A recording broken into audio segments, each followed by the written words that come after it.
How to make a logo in Canva. So if you want to quickly go ahead and learn how you're going to make a logo in Canva, you're going to come to canva.com, come to its search bar, and you're going to search up logo, okay, like this. Now, basically, once you go like this, what it's going to do is it's going to start giving you templates.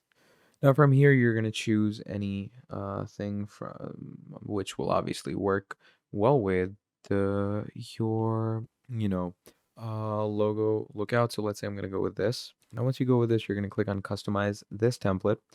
And once we go over here, what's going to happen is you're going to get a basic template to work out with. So obviously this is a pretty good logo in as itself, but if you want to go ahead and add something of your own, first of all, we're going to come to elements. What's going to happen from here is you're going to add in a shape. So let's say I'm going to add in a circle. Okay. And once we add in a circle, you're going to add it over here. Once we add it over here, you have, let's say I'm going to add that. I'm going to give it a gradient in the back. Let's say I'm going to go with a dark blue. And then in this, you can obviously go ahead and start adding some texts.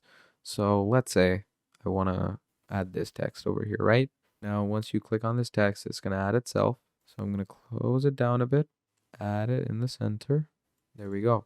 And now you're going to add, whatever type of text you want to go with, whatever type of text you think will work for you. So let's say I'm going to add John Shoes. Okay, I'm going to write that. So that's the brand. So you can make logos like this. Click on share.